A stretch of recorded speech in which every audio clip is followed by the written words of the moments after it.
प्रिय विद्यार्थियों,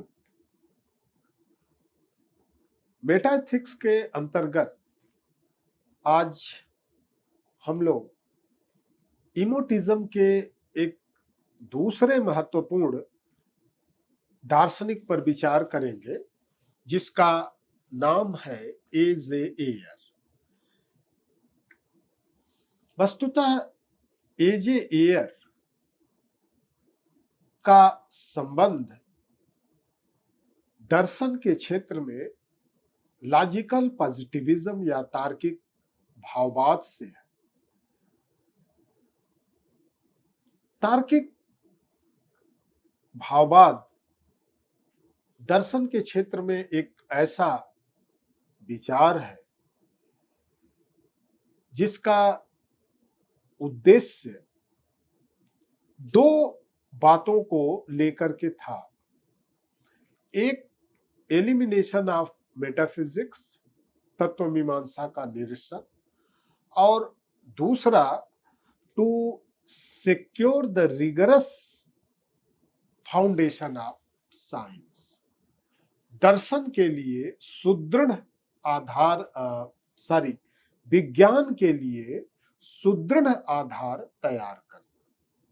ये दो उद्देश्य जो है ये लॉजिकल पॉजिटिविज्म का था, और इसका महत्वपूर्ण संबंध जो है वो वियना सर्किल से था। अब लॉजिकल पॉजिटिविज्म जब एथिक्स के क्षेत्र में आया तो उसी एनालिटिकल अप्रोच को लेकर के ये नीति शास्त्र में नैतिक संप्रत्ययों का विश्लेषण करता है और ये बताता है कि दर्शन का जो कार्य है वो जो कॉम्प्लेक्स टर्म है या जो भी टर्म है, जो एथिकल कंसेप्शंस हैं, मोरल जजमेंट है, उन मोरल जजमेंट का एनालिसिस करना। अब बेसिकली ए.जे.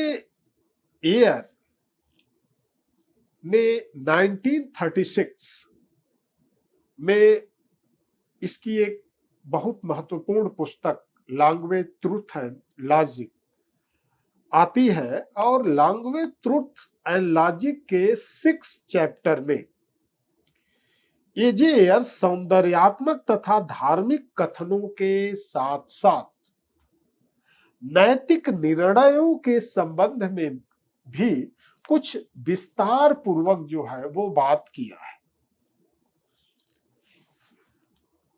इसके बाद 1954 में इसकी दूसरी पुस्तक फिलोसॉफिकल एसेज आता है, और उसमें एक इसकी आर्टिकल जो है संग्रहित है जिसका नाम है कि on the analysis of moral judgement.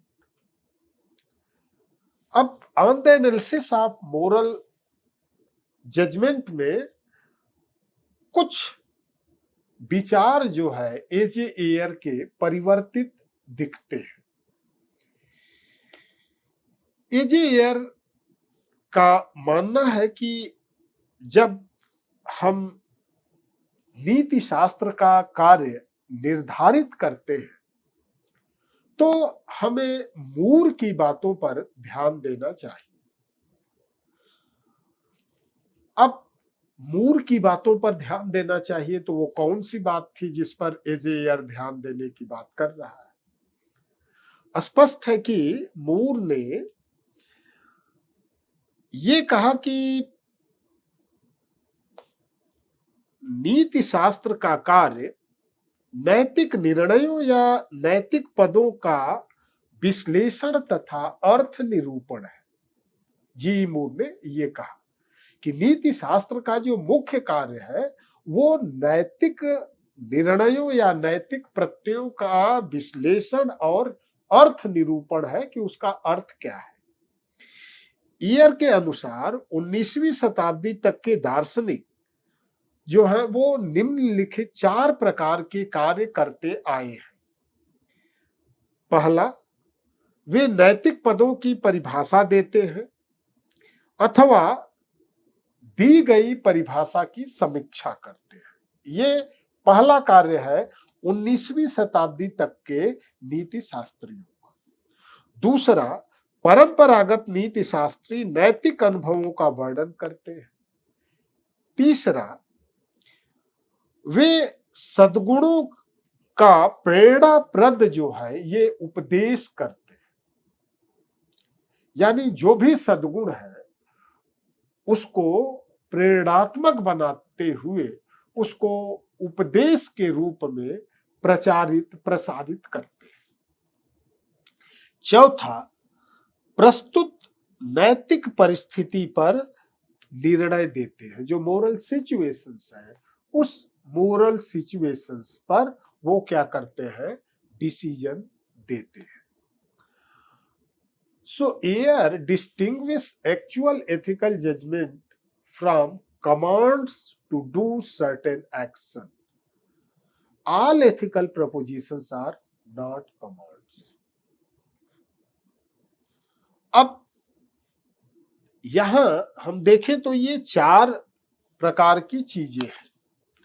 Air की दृष्टि में परंपरागत नीति शास्त्र के ये चारों प्रकार के कार्य परस्पर भिन्न है, किंतु परंपरागत नीति शास्त्री इस भेद से या तो अपरिचित थे या इसके प्रति जो है वो उदासीन थे। इसलिए ये जानना कठिन है कि किस नीति शास्त्री ने इनमें कौन सा कार्य किया है। यानी ये चारों जो कार्य हैं एक दूसरे से इतना मिक्सअप है कि ये निश्चित करना कठिन है कि 19वीं शताब्दी के जो भी नीति शास्त्री हैं वो इनमें से कौन से कार्य को प्रमुख मानते हैं, कौन से कार्य को प्रमुख नहीं। एजे एयर के अनुसार नीति शास्त्र का वास्तविक क्षेत्र नैतिक निर्णयों तथा नैतिक पदों के विश्लेषण एवं अर्थ निरूपण तक सीमित है। यानी नीति शास्त्र का जो वास्तविक क्षेत्र है वो कहां तक है, वो है नैतिक निर्णय तथा नैतिक पदों के विश्लेषण और उनके अर्थ निरूपण तक। नैतिक अनुभवों का वर्णन एवं उनके कारणों की खोज करना यह मनोविज्ञान और समाजशास्त्र के क्षेत्र में आता है। सद्गुण का प्रेरणाप्रद उपदेश करना न तो दर्शन का विषय है न ही विज्ञान का। एयर कहता है कि मैं ये नहीं जानता कि नैतिक निर्णय करना किस शास्त्र का कार्य है, किंतु मैं ये जानता हूं कि ये नीति शास्त्र का कार्य नहीं है। वो ये नहीं कहता कि ये किस शास्त्र का कार्य है, लेकिन इतना वो कंफर्म है कि ये कार्य जो है वह नीति शास्त्र का नहीं है। नीति शास्त्र नैतिक निर्णय नहीं देता, अपितु वह नैतिक पदों का विश्लेषण करके ये बताने का प्रयास करता है कि नैतिक निर्णयों की संरचना में किन पदों से होती है या नैतिक निर्णयों की संरचना में कौन से पद जो है ये प्रयुक्त हुए हैं। एयर ने नीति शास्त्र की इस मौलिक समस्या पर विचार किया कि क्या नैतिक पदों को निर्नैतिक पदों में परिभाषित किया जा सकता है या नहीं। क्या मूल्यात्मक कथन का रूपांतरण तथ्यात्मक कथन में करना संभव है या नहीं। प्रकृतिवादी तथा उपयोगितावादी इस प्रश्न का स्वीकारात्मक उत्तर देते हैं। इनके उत्तर का आधार सहमति, सुख, तथा संतुष्टि को बनाया गया है। ईयर यह मानता है कि नैतिक पदों का रूपांतरण निर्नैतिक पदों में नहीं किया जा सकता है और चाहिए, इज और आर्ट स्वरूपतः ये दोनों जो है भिन्न है तथा किसी भी स्थिति में ये समानार्थक या सिमिलर जो है ये नहीं हो सकते।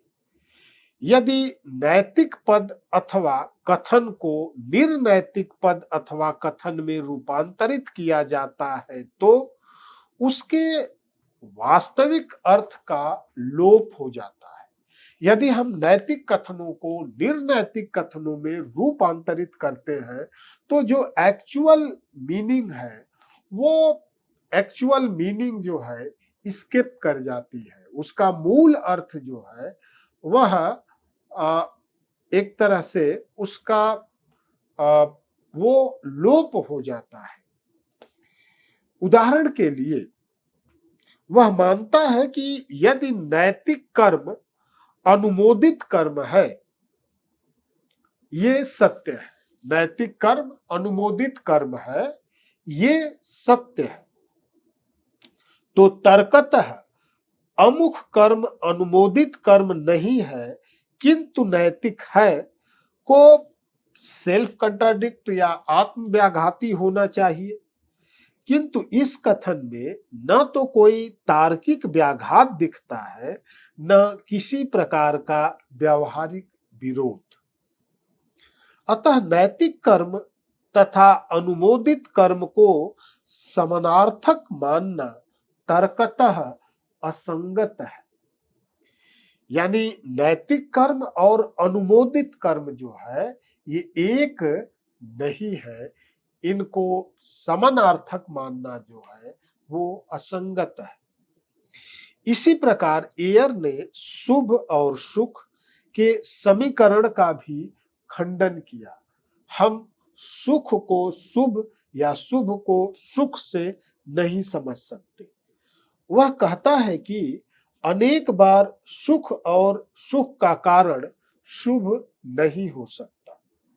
इसके आधार पर एयर ये निष्कर्ष निकालता है कि नैतिक निर्णय का सत्यापन तथ्यात्मक कथन के आधार पर नहीं हो सकता क्योंकि नैतिक निर्णय आनुभविक गणना से निरपेक्ष होते हैं। इसलिए वह मानता है कि वे कथन जिनमें नैतिक एवं मानकीय प्रतीत सम्मिलित होते हैं अनुभव मूलक कथनों के समकक्ष नहीं माने जा सकते। किंतु कभी कभी यह जानना कठिन हो जाता है कि कोई पद नैतिक प्रतीक है अथवा वर्णनात्मक। एयर कहता है कि कभी कभी ये निर्णय करना कठिन हो जाता है कि कोई पद नैतिक प्रतीक है या वर्णनात्मक पद है। उदाहरण के लिए हत्या करना अनुचित है। इस कथन में जो अनुचित पद है ये नैतिक प्रतीक भी हो सकता है किंतु यह भी संभव है कि किसी समाज की प्रचलित धारणा का यह शब्द तथ्यात्मक विवरण दे रहा हो। दोनों बातें संभव है। पहला ये मोरल सिंबल भी हो सकता है और दूसरा ये हो सकता है कि किसी समाज की जो प्रचलित अवधारणा है उस अवधारणा का ये तथ्यात्मक विवरण दे रहा है। एयर यह मानता है कि नैतिक पदों का नीति शास्त्रीय विश्लेषण इन पदों का मूल्यात्मक अर्थ में किए गए प्रयोग तक ही सीमित होता है। इसका मतलब यह है कि जब हम किसी नैतिक पदों का नीति शास्त्रीय विश्लेषण करते हैं तो उसमें कौन सा उस विश्लेषण में मूल्यात्मक अर्थ निहित रहता है, वो उतने तक इसका प्रयोग सीमित रहता है। किंतु यहां पर प्रश्न यह उपस्थित होता है कि मूल्यात्मक पदों का अर्थ या उनकी प्रामाणिकता का ज्ञान हमें कैसे होता है। एयर का मानना है कि नैतिक निर्णय न तो सत्यापनीय है और न ही अंतः प्रज्ञा जो है इनका बोध कराने में समर्थ है। यानी इन प्रत्ययों का अर्थ न तो नैतिक अंतः प्रज्ञा द्वारा होता है और न ही यह कथन जो है ये सत्यापनीय है। इसका मूल कारण यह है कि नैतिक कथन वस्तुतः कथन होते ही नहीं, और जब नैतिक कथन कथन होते नहीं तो होते क्या है। ठीक उसी प्रकार जिस प्रकार रूडोल्फ कार्नप बात करता है कि यह नैतिक कथन कथन नहीं होते हैं, तब क्या होते हैं, ये छद्म कथन होते हैं या सीडो स्टेटमेंट होते हैं। इस प्रकार वह समस्त नैतिक प्रत्ययों को छद्म कथन मानता है। अब एजे एयर जो है वो जितने भी एथिकल कंसेप्शंस हैं वो सब के सब एथिकल कंसेप्शंस जो है ये सीडो स्टेटमेंट या प्रच्छन्न कथन है। सामान्यतया प्रत्ययों का विश्लेषण संभव होता है, किंतु नैतिक प्रत्यय इसी अर्थ में अविश्लेष्य है कि वो वास्तविक प्रत्यय नहीं है। वो प्रत्यय जैसे दिखते हैं लेकिन प्रत्यय होते नहीं है, इसलिए उसका विश्लेषण नहीं हो सकता, और यदि विश्लेषण नहीं हो सकता तो वह सत्यापनीय भी नहीं है। स्पष्ट है कि एजे एयर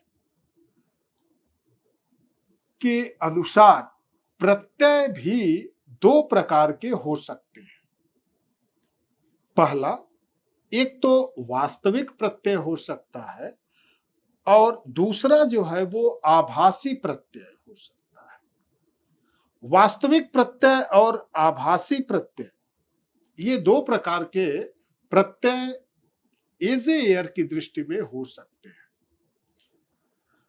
अब वास्तविक प्रत्यय वो प्रत्यय है जिनका विश्लेषण संभव है।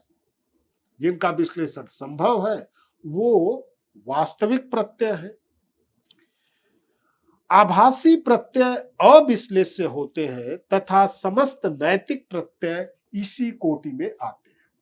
वो कहता है कि जो आभासी प्रत्यय होते हैं वो अविश्लेष्य होते हैं, उनका विश्लेषण नहीं हो सकता है, और पूरी की पूरी एथिक्स या नीति शास्त्र जो है इसी के अंतर्गत आती है।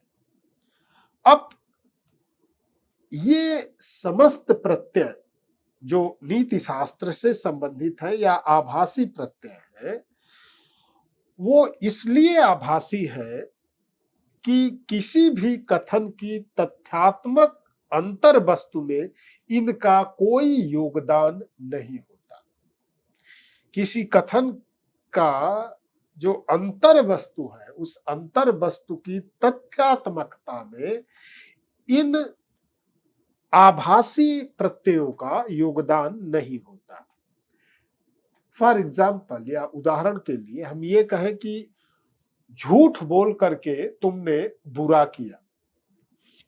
इस कथन में तथ्य मात्र इतना है कि तुमने झूठ बोला, ये फैक्ट है। इस तथ्य को बुरा कह करके इसमें न तो हम कुछ जोड़ रहे हैं और न ही इसके द्वारा तथ्य में कोई कमी आती है। यानी जब हम ये कहते हैं कि आपने झूठ बोल करके बुरा किया, तो बुरा किया के द्वारा जो है इस शब्द द्वारा इसमें हम कुछ जोड़ते घटाते नहीं है। एयर की मान्यता है कि नैतिक निर्णयों में प्रयुक्त जो भी शब्द है, चाहे अच्छा, बुरा, उचित, अनुचित, ये जो शब्द है, ये जो नैतिक निर्णयों में प्रयुक्त होते हैं, ये शब्द केवल वक्ता की भावना को अभिव्यक्त करते हैं। जो इमोशन है वक्ता की, उसी इमोशन को वो व्यक्त करते हैं। इन पदों के द्वारा वक्ता किसी तथ्य की निंदा या प्रशंसा करता है।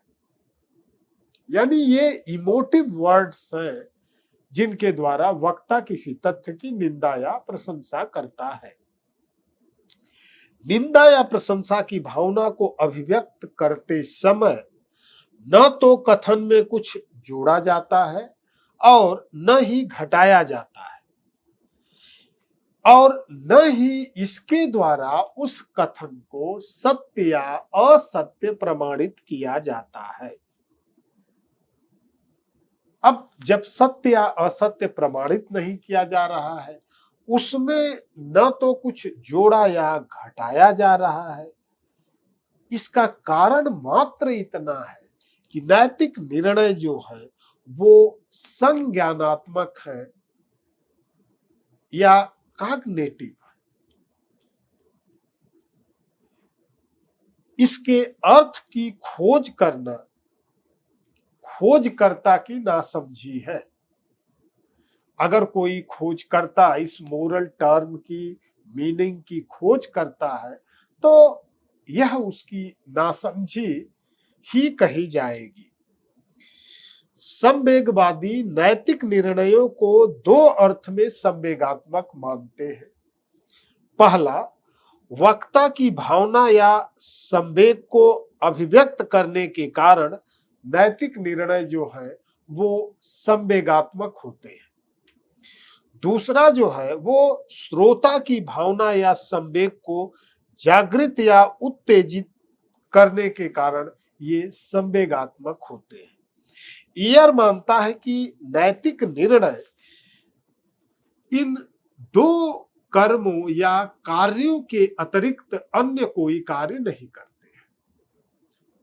इस प्रकार स्पष्ट है कि एजे एयर के अनुसार नैतिक निर्णय संवेगात्मक होते हैं और संवेगात्मक होने के कारण इसके दो कार्य बनते हैं। एक तो वक्ता के संवेगों की अभिव्यक्ति, दूसरा अन्य व्यक्तियों में इस संवेगों को करने या न करने के लिए आदेशित करना। ये दो प्रकार के इमोटिज्म के एक्ट हैं कि एक तो वक्ता की भावना को जागृत करे, दूसरा अन्य व्यक्तियों में यानी श्रोता की भावनाओं को भी जागृत या उत्तेजित करे। इसके बाद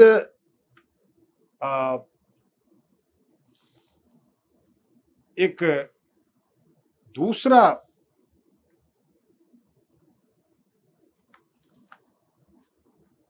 इमोटिविज्म से रिलेटेड एक अन्य एथिकल थिंकर्स है जिसका नाम है C.L.